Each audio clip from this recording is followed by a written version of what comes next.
Hello everyone, welcome to my channel. आज हम करेंगे ह्यूमन फिजियोलॉजी का last part, chemical coordination and integration, जिसमें हम एंडोक्राइन सिस्टम पढ़ते हैं। इससे पहले वाली वीडियो में हम न्यूरल कंट्रोल एंड कोऑर्डिनेशन देख चुके हैं, जिसमें हम नर्वस सिस्टम से देखते हैं कि बॉडी कैसे कंट्रोल होती है, लेकिन जो नर्व फाइबर्स हैं वो हर सेल पार्ट तक नहीं जाते हैं। कुछ से मतलब कोऑर्डिनेशन एंड रेगुलेशन वो प्रॉपर प्रोवाइड नहीं कर पाते हैं। इसके लिए एक स्पेशल हॉर्मोन्स की ज़रूरत होती है जो हमारी बॉडी के फंक्शंस को कंट्रोल करते हैं। So neural system and endocrine system jointly coordinate करते हैं। अब यहाँ पे ग्लैंड्स होती हैं, ग्लैंड से हॉर्मोन सिक्रीट होते हैं। हमारी दो टाइप की ग्लैंड है, endocrine gland and exocrine gland. Endocrine glands वो ग्लैंड्स होती हैं जो डक्टलेस होती हैं, वो अपना सिक्रीशन डायरेक्टली ब्लड में पोर करती हैं, अपने हॉर्मोन्स को डायरेक्टली ब्लड में डालती हैं। और जो एक्सोक्राइन ग्लैंड्स हैं वो डक्ट ग्लैंड्स होती हैं, जैसे कि salivary gland, digestive gland. Salivary gland की वहीं पे उसकी सिक्रीशन होती है। मिक्स्ड ग्लैंड और हेट्रोक्राइन ग्लैंड और कंपाउंड ग्लैंड ऐसी ग्लैंड होती है जो बोथ एक्सोक्राइन एंड एंडोक्राइन की तरह वर्क करती है। जैसे इसका एग्जांपल है पेनक्रियास। ठीक है, अब देखते हैं hormones. Hormones are non nutrient chemical which act as intercellular messenger and are produced in trace amounts. Hormones chemicals होते हैं, नॉन न्यूट्रिएंट होते हैं, जो मैसेंजर की तरह काम करते हैं। अब हॉर्मोन्स की केमिकल क्लासिफिकेशन। हॉर्मोन्स दो टाइप के होते हैं, lipid soluble hormones and water soluble hormones. Lipid soluble hormones और स्टीरॉयडल हॉर्मोन्स होते हैं। इनमें आते हैं कॉर्टिकॉइड्स, गोनैड्स के हॉर्मोन्स, एंड्रोजन, एस्ट्रोजन, प्रोजेस्टेरॉन और थायराइड ग्लैंड के हॉर्मोन। नेक्स्ट है water soluble hormone, amine hormone and peptide hormones. Amine hormones में वो हार्मोन्स होते हैं जो किसी अमाइनो एसिड की मॉडिफिकेशन से बनते हैं, जैसे catecholamines, histamine, serotonin and melatonin from tryptophan. Peptide hormones and protein hormones. Peptide hormones छोटे पेप्टाइड्स होते हैं, जैसे anti diuretic hormone and oxytocin. Protein hormone बड़े हार्मोन्स जिसमें पेप्टाइड्स लार्जर अमाउंट में होते हैं, जैसे ग्रोथ हार्मोन एंड इंसुलिन। इसके अलावा कैल्सिटोनिन, रिलैक्सिन एंड इनहिबिन भी पेप्टाइड हार्मोन्स में ही आते हैं। एक नेक्स्ट कैटेगरी होती है ग्लाइकोप्रोटीन्स की। इसमें आते हैं TSH, growth hormone, FSH and LH. LH ये हो गए टाइप्स ऑफ हॉर्मोन्स। अब origin of endocrine glands. Glands का ओरिजिन कहाँ से होता है? Ectodermal, mesodermal, endodermal. एक्टोडर्मल में आते हैं हाइपोथैलेमस और पाइनल और पिट्यूटरी ग्लैंड। मीजोडर्मल से सिर्फ है gonads, testis and ovaries. Endodermal बाकी जो बची हुई हैं वो सारी एंडोडर्मल ओरिजिन की होती हैं। Thyroid, parathyroid, thymus, pancreas. अब यहाँ पे आइए anterior lobe of pituitary. Pituitary दोनों होती है, एक्टो भी और एंडो भी। उसका कुछ पार्ट एंडोडर्मल है, बाकी एक्टोडर्मल है। इसके बाद नेक्स्ट आती है एक्टोमीजोडर्मल ग्लैंड, एड्रीनल ग्लैंड होती है। ठीक है, अब एड्रीनल ग्लैंड के दो पार्ट होते हैं, adrenal cortex and adrenal medulla. Adrenal cortex mesodermal origin की होती है और एड्रीनल मेड्यूला एक्टोडर्मल ओरिजिन की। ये हो गई सारा इंट्रोडक्शन की ग्लैंड्स क्या होती हैं, हॉर्मोन्स क्या होते हैं, कितने टाइप के हॉर्मोन हैं और ग्लैंड्स का ओरिजिन कहाँ से। अब हम हमारी ग्लैंड्स स्टार्ट करते हैं। सबसे पहले आता है हाइपोथैलेमस। हाइपोथैलेमस को मास्टर ऑफ मास्टर ग्लैंड भी बोलते हैं। It is located at the base of diencephalon of forebrain and is considered as neuroendocrine structure. ये फोर ब्रेन के बेस में प्रेजेंट होता है। जब हमने लास्ट टाइम करा था तब हमने ब्रेन का स्ट्रक्चर करा था, तब उसमें आया था थैलेमस होता है और उसका बेस होता है हाइपोथैलेमस।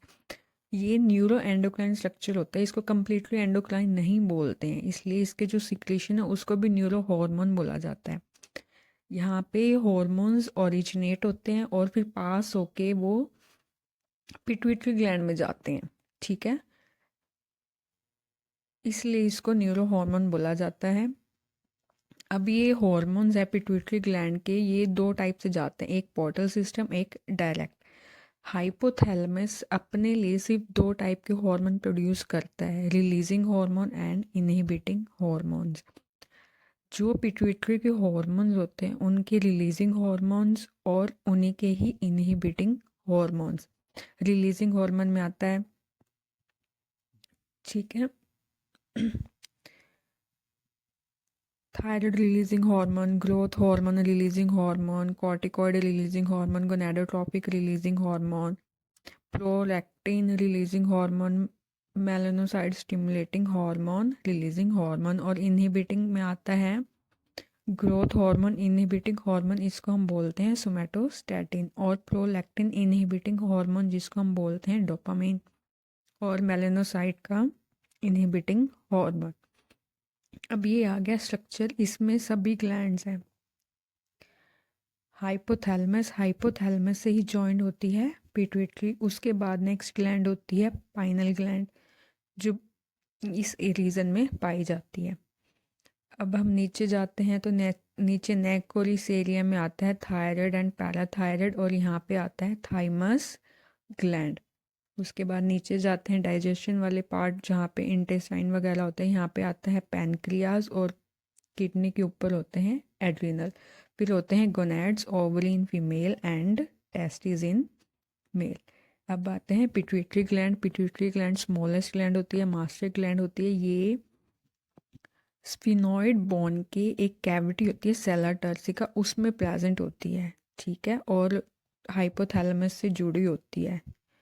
ऐसे आगे स्ट्रक्चर आएगा, उसमें देखते हैं। अब पिट्यूटरी ग्लैंड में 2 पार्ट्स होते हैं, adenohypophysis and neurohypophysis. Adenohypophysis further pars distalis में और पास इंटरमीडिएट में होता है। पास डिस्टालिस को हम एंटीरियर पिट्यूटरी बोलते हैं। ह्यूमंस में पास इंटरमीडिएट उसके साथ ही मर्ज होता है, इतना नहीं होता है। न्यूरो हाइपोफाइसिस में आता है पास नर्वोसा, जिसको हम पोस्टीरियर पिट्यूटरी बोलते हैं। अब इनके हार्मोन्स देख लेते हैं। एंटीरियर पिट्यूटरी के हार्मोन होते हैं growth hormone, prolactin, thyroid stimulating hormone, adrenocorticotropin hormone, luteinizing hormone, follicle stimulating hormone. और पोस्टीरियर पिट्यूटरी के होते हैं ऑक्सीटोसिन एंड वैसोप्रेसिन। ये देखिए स्ट्रक्चर।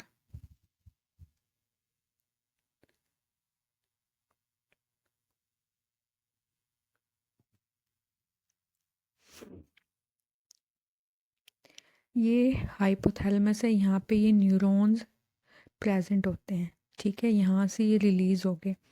जो एंटीरियर पिट्यूटरी में होता है वो यहाँ पे एक बनता है पोर्टल सिस्टम, आर्टरी वेन आती है, कैपिलरीज में डिवाइड होती है, ठीक है। फिर यहाँ से हॉर्मोन्स लेके यहाँ लेके जाती है वेन, और ये यहाँ पे फिर से कैपिलरीज में डिवाइड होती है और हॉर्मोन्स को यहाँ करती है। अब इसलिए इसको बोला जाता है पोर्टल सिस्टम, कि यहाँ से लेके यहाँ तक सीधा ऑर्गन को दे रही है, हार्ट को नहीं दे रही, ठीक है। और पोस्टीरियर पिट्यूटरी के होते हैं ये हार्मोन है, ये यहाँ से सीक्रेट होकर सीधा पोस्टीरियर पिट्यूटरी में आते हैं। इनको हम बोलते हैं हैरिंग्स बॉडी,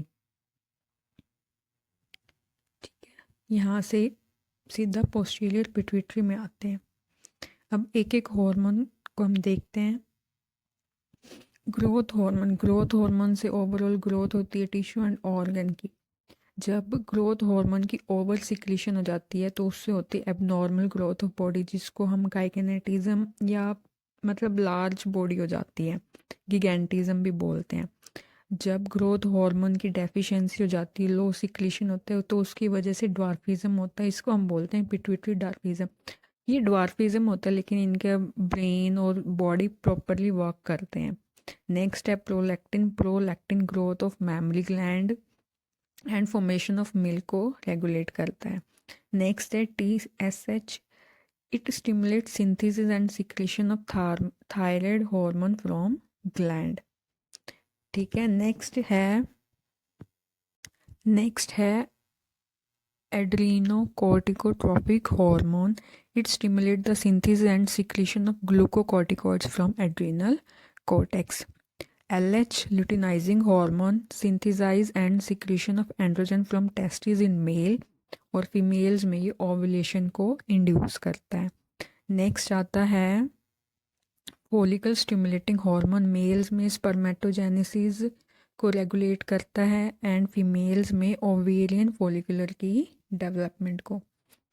अब पोस्टीरियर पिट्यूटरी के दो हार्मोन होते हैं, oxytocin and vasopressin. Oxytocin contraction of smooth muscle को कंट्रोल करता है और at the time of child birth uterus की कॉन्ट्रैक्शन को स्टार्ट करता है। इसके अलावा milk ejection from mammary gland, तो मैमरी ग्लैंड का मिल्क इजेक्शन वो ऑक्सीटोसिन की वजह से होता है, लेकिन ऊपर जैसे देख ली प्रोलैक्टिन, मिल्क प्रोडक्शन प्रोलैक्टिन की वजह से होता है। ठीक है, ये होगी हमारी पिट्यूटरी ग्लैंड। अच्छा, इसके बाद है वैसोप्रेसिन। वैसोप्रेसिन किडनी से सिक्रीट होता है। It stimulate reabsorption of water and electrolysis by distal tubules. इसको एंटी डायूरेटिक हार्मोन भी बोलते हैं। नेक्स्ट आता है pineal gland. Pineal gland is located on the dorsal side of forebrain. Pineal gland melatonin secrete करती है। Melatonin हमारी 24 hour rhythm of body को रेगुलेट करता है। स्लीप इंड्यूसिंग हार्मोन भी बोलते हैं। ये मेटाबॉलिज्म को कंट्रोल करता है, पिगमेंटेशन को कंट्रोल करता है, मेंस्ट्रुअल साइकिल को भी कंट्रोल करता है। अब पीनियल ग्लैंड के बाद नेक्स्ट इंपॉर्टेंट ग्लैंड आती है thyroid gland. Thyroid gland largest endocrine gland होती है। ठीक है, ये हमारी नेक में वेंट्रल एस्पेक्ट ऑफ लैरिंग्स के पास प्रेजेंट होती है। एच शेप बटरफ्लाई ग्लैंड होती है। ये 2 लोब्स होती हैं on either side of trachea, फिर वो लोब्स कनेक्टेड होते हैं इस्थमस से।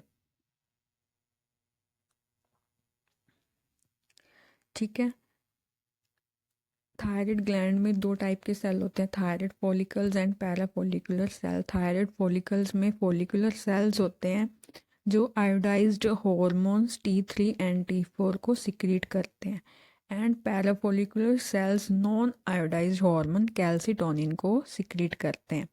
ये NCERT का डायग्राम है थायराइड के स्ट्रक्चर के लिए, देखिए। अब थायराइड में लोब्स में 2 और ग्लैंड प्रेजेंट होती है, पैराथायराइड ग्लैंड। ठीक है, अब ये जो T3 एंड T4 है ये प्रोड्यूस कैसे होता है? थायरोग्लोबुलिन प्रोटीन होते हैं, उसके टायरोसिन रेजिड्यू से आयोडीन अटैच होता है। हमारी बॉडी में आयोडीन प्रेजेंट होता है, वो अटैच होता है। तो जब 1 आयोडीन टायरोसिन से अटैच होता है तो वो बनाते हैं मोनो आयोडो टायरोसिन। जब 2 आयोडीन अटैच होते हैं वो बनाते हैं डाई आयोडो टायरोसिन। जब मोनो आयोडो टायरोसिन और डाई आयोडो टायरोसिन मिलते हैं तो बनता है T3, और जब 2 यूनिट होते हैं डाई आयोडो टायरोसिन के तब बनता है T4। हमारी बॉडी में T4 की प्रोडक्शन ज़्यादा होती है, लेकिन जब वो रिलीज़ होता है फिर वो T4 से T3 में चेंज हो जाता है। ठीक है, और फंक्शंस T3 के ज़्यादा होते हैं। अब इनके फंक्शंस देख लेते हैं। थायराइड इम्पॉर्टेंट हार्मोन्स होते हैं, ये रिलीज़ करता है, ये रेगुलेट करता है basic metabolic rate of body. ये Na+K+ पंप को एक्टिवेट करता है, ओवरऑल ग्रोथ ऑफ बॉडी को देखता है। ठीक है, इसके बाद नेक्स्ट जो हार्मोन होता है कैल्सिटोनिन। कैल्सिटोनिन एक पेप्टाइड हार्मोन है जो हमारे ब्लड में कैल्शियम लेवल को डिक्रीज़ करता है। क्या डिक्रीज़ करता है? कैल्शियम लेवल को। नेक्स्ट ग्लैंड है parathyroid gland. Parathyroid gland human में 4 पैराथायरॉयड ग्लैंड होते हैं, जैसे आपको ऊपर डायग्राम में दिखाया। ठीक है, थायरॉयड ग्लैंड के बैक साइड में प्रेजेंट होते हैं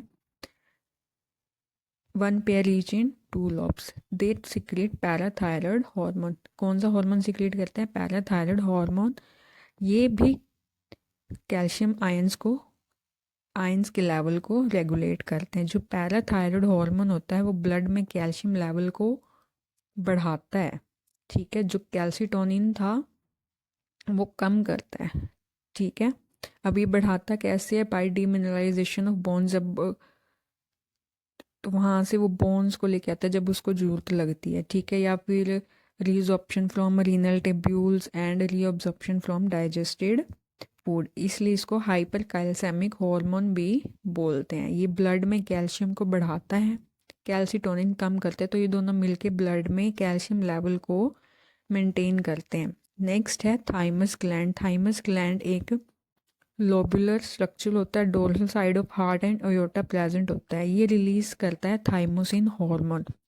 thymosin hormone differentiation of T lymphocyte में मेजर रोल प्ले करता है। हम जब इम्यूनिटी वाला चैप्टर पढ़ते हैं तो उसमें आता है B lymphocytes and T lymphocytes. तो टी लिम्फोसाइट्स की यहाँ पे प्रोडक्शन एंड होती है थाइमस ग्लैंड। अब जैसे जैसे ओल्ड एज होती है ये डी जनरेट करना स्टार्ट कर देते हैं, इसलिए इम्यून रिस्पॉन्स वीक हो जाता है ओल्ड पीपल में। ठीक है, यहाँ पे हो गया थाइमस ग्लैंड तक। इसके बाद जो नेक्स्ट ग्लैंड है adrenal and pancreas, testis, ovary, वो हम सब नेक्स्ट वीडियो में करेंगे। Thank you so much for watching. Bye bye.